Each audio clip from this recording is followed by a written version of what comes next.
Hello friends, flavours of రోజుకి స్వాగతం సుస్వాగతం. ఈరోజు నేను ఒక వెరైటీ వంట చెప్తాను. అది పెసరట్టుతోటి ది బెస్ట్ కాంబినేషన్, అలాగే శనగపిండి పచ్చడితోటి సూపర్ కాంబినేషన్. అదే పేస్ట్ ఉప్మా. వింతగా ఉంది కదా.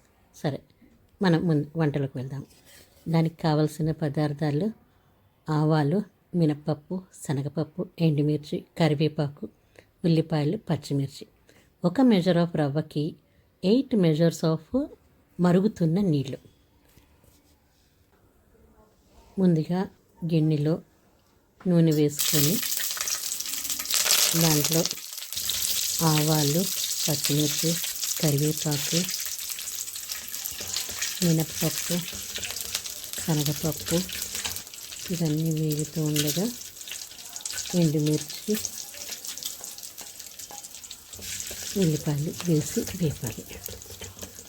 కొద్దిగా అది వేగుతూ ఉండే లోపల ఎక్కువగా వేపకూడదు, లైట్గా వేగాలి. దాంట్లోనే అది కొంచెం వేగింది అనేసరికి దాంట్లో ఉప్మా రవ్వ వేసి ఒక్క రౌండ్ దాన్ని అట్లా ఆయిల్ పట్టేలాగా ఉప్మా రవ్వని మొత్తం కలపాలి. తర్వాత దాంట్లో మనం 8 measures of boiled water ready పెట్టుకున్నాం కదా, దాన్ని వేసేసేయాలి. ఈ లోపల అది ఉడుకుతూ ఉంటుంది. అది ఉప్మాకి సరిపడా ఉప్పు వేయాలి. అది మరుగుతూ ఉంటుంది కదా ఉప్మా రవ్వ, దాన్ని బాగా కలుపుతూ ఉండాలి. ఆ చిక్కపడేంత వరకు అడుగంటకుండా శుభ్రంగా కలుపుతూ ఉండాలి. అది కొంచెం చిక్కబడేటప్పటికి నెయ్యి 1 స్పూన్ వేయాలి. చూసారా, దగ్గర పడుతుంది. ఇది పెసరట్టుకి ది బెస్ట్ కాంబినేషన్ అండి.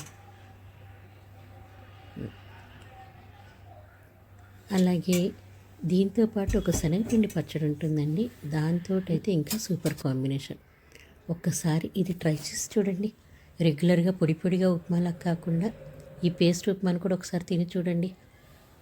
చాలా బాగుంది అని అనక తప్పదు, అంత బాగుంటుంది.